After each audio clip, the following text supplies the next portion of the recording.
This time on Hot Rod Hoarders, we pick up a big block Camaro that's been neglected for years, and we get it back on the road.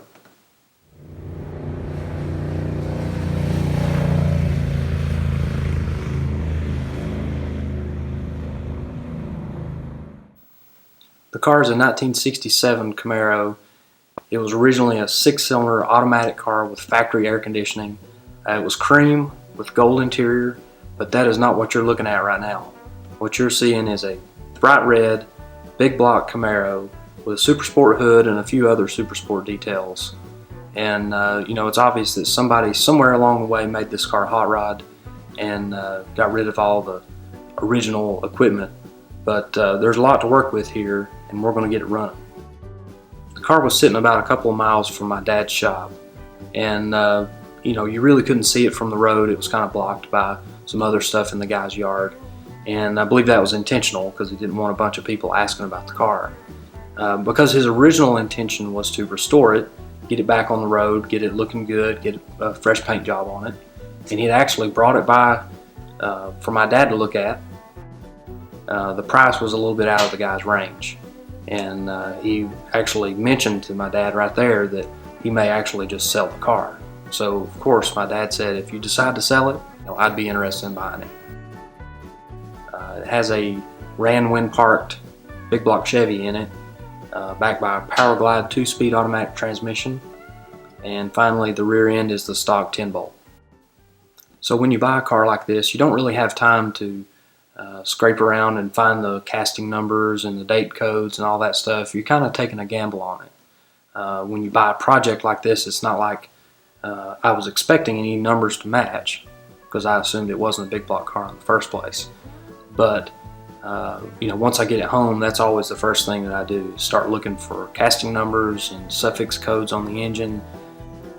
On the front pad on the engine block, there are numbers stamped in there, and that's your serial numbers and your suffix codes and stuff like that. And that can very easily tell you what this engine came out of. And what I found was the letters C, E, and then a series of numbers. And what that means is that it's a GM replacement block, that this wasn't actually a factory engine in a car. So that didn't really tell me a whole lot. And I'm just going by the previous owner's word that it's a 396. So that's really about all we know about the actual bottom end. I did take a valve cover off of it and check the cylinder heads, and it's got a set of 206 GM casting big block heads, which are 65 and 66 396 heads. So up top you see the Torquer 2 intake manifold. It's kind of got the carburetor twisted around. I always thought those were kind of cool. It's got a Holley 4-barrel HEI distributor and some kind of modern plug wires and stuff like that. Inside, the interior is complete, but it's not in really good shape. It obviously needs some carpet, it needs a headliner, the door panels are a little bit rough, but the seats are surprisingly good, and the dash is all pretty much complete, aside from a cassette player that somebody put in there in the 80s. So the previous owner had removed the gas tank and started doing some stuff with the fuel lines, and I'm assuming they were trying to diagnose a problem with the car, because when we tried to crank it up, just even running the fuel hose over to a fuel jug, it would not crank up. We poured gas down the carburetor and it would only run on what gas we poured in. So we knew that there was an issue with the fuel pump, and normally when a car sits like this, the diaphragm in there just gets rotten and goes bad, and it keeps it from pumping. So we got a parts store fuel pump for about 20 bucks, bolted it on there, run our hose out to the fuel jug, and this thing fired right up and sat there and ran. And I fooled with a few adjustments on the carburetor, and other than that, it ran pretty good.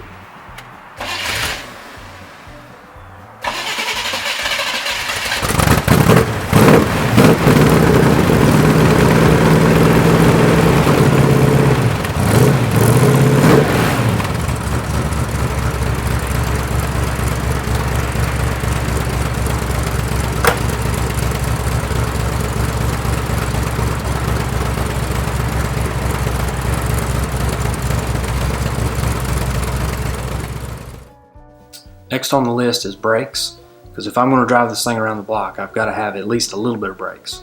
So I pushed on the pedal and it didn't go down to the floor, so that was a good sign. And I pumped them up just a little bit. I had plenty of pedal.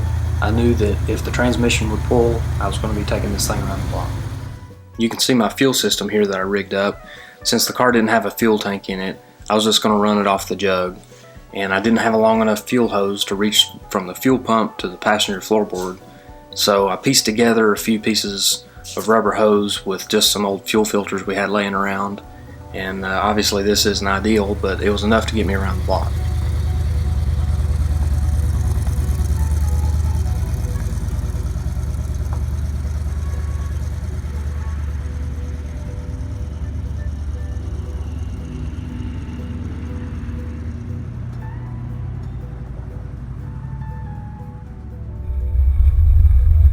So I took off down the road, and this thing there was a really bad rattling noise, which turned out to be the exhaust hanging down and banging against the ground.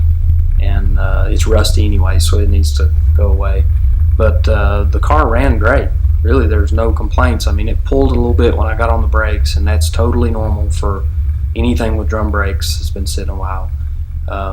But as far as running and driving and transmission shifted, all that stuff worked.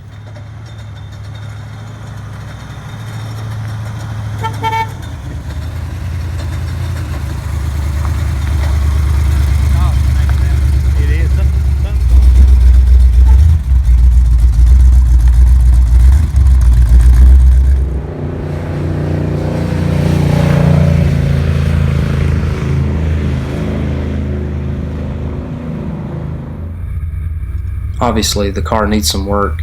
It didn't run all that great on my test drive, and noticed it was smoking quite a bit, and just out on the road it didn't run extremely well, but it did run well enough to do a good burnout, and that's really all that mattered on my first test drive.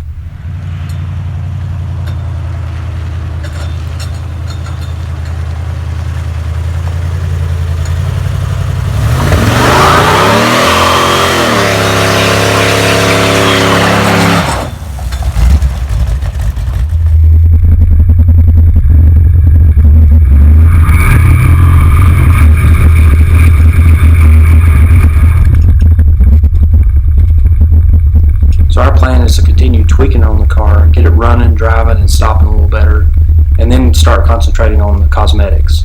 Get the interior cleaned out, get the exterior cleaned up, and start driving it. See how much fun we can get into and see where the project leads us from there.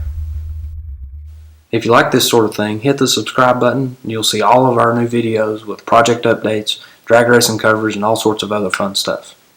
Thank you for watching.